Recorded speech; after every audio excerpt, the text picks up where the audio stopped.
welcome to Photography for the Rest of Us. I'm Carrie, and this is a place for people who love photography. Now, you are joining us halfway through a 10-part series on shooting in manual mode, and we are talking about the exposure triangle. So, if you have not seen the first half of all of these videos, I would love for you to go back to the beginning and watch them in order because they make a little bit more sense, and that's kind of how they were designed to be watched. So go ahead and go back to the beginning, and if you have watched them all, I can't believe you're sticking through it with me. I am so proud of you, and we're gonna get there, and I can't wait to see your images after.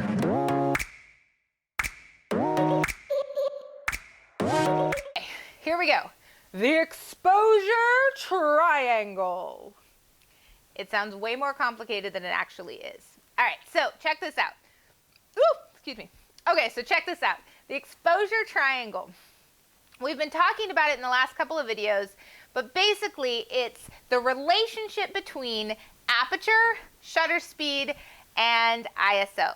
So what the exposure triangle is telling us is that all those things have to be in balance. So if you move one, say the aperture, you have to move one of the other ones in order to balance it out to have a proper exposure.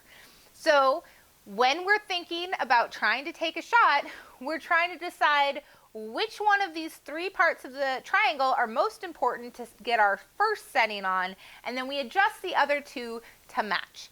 As an example, if I would like to take a portrait of somebody and I want a nice blurry bokeh background like we were talking about, I'm going to set my camera and my aperture at 3.5, okay? So I'm just picking a number, 3.5. So at 3.5, in order to get a proper exposure, I need to adjust then my shutter speed and my ISO. Now, I'm not going to tell you what the numbers would be because it depends on where you are and what environment you're shooting in. And I see this all the time in the forums where people are like, oh, I'm going to be out in a field taking a picture of 4 people. What settings do I need? There's no way for us to answer that question for you.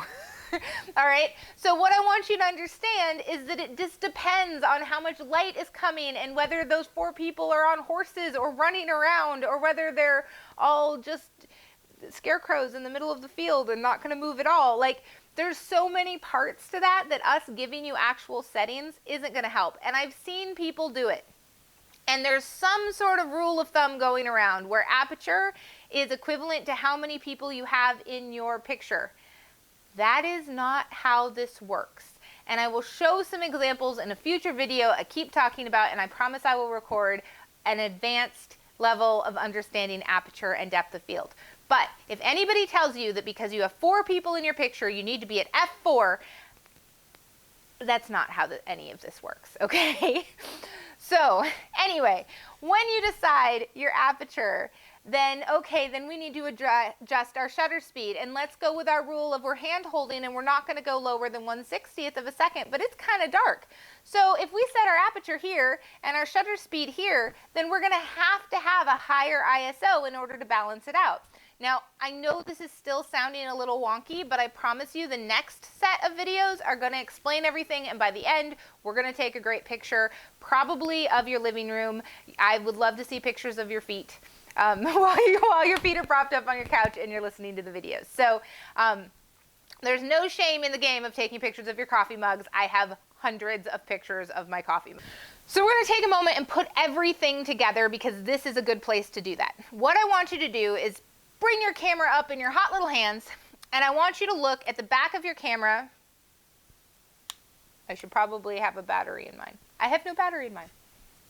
Okay, what I want you to do is turn on your camera, look on the back of it, and you should see your F number, your fraction, which is your shutter speed, so 1 dash something on your screen, and then somewhere on there it'll say your ISO. And if you look through your viewfinder, you should be able to see those numbers too. So there should be an F number, there should be a fraction, which is your shutter speed, and there should be your ISO somewhere in your viewfinder when you're looking through. So check that out. Establish that you can find those things in your viewfinder and or on the back of your camera, okay? I'll wait, it's cool. I am in no hurry. This is digital. Okay, so once you establish where those are, what I need you to do is figure out how to change them, right? So since you're in manual now, and this is you are in control, you need to figure out how to change all of these numbers. So first off, what I want you to do is figure out how to change your aperture, which is your F number, right? There's a big command dial somewhere on your camera near where you actually go to take the picture, and that typically for most cameras will change your aperture. So next I want you to figure out how to change your shutter speed. Now this one tends to be a little tricky for a lot of the kind of more basic hobby level cameras. I am lucky enough that once you get into a certain level, they give you 2 dials. So I have one in the front and one in the back, and one does aperture and one does shutter speed. But if your camera does not have 2 dials, typically there is a button that you can push, and when holding down that button, you can turn the command dial and it'll change your shutter speed for you. So again, this is why we have the manual up, because your camera is different. Everybody's camera is a little bit different, and there's no standard here. So I know that these things can happen in your camera. I just don't know what camera you have or what button you need to push. So check your manual, figure out how to change your shutter speed manually. And then last but not least, I want you to figure out how to change your ISO. Okay? Now for most of us, you're going to have to go into your menu setting to change your ISO.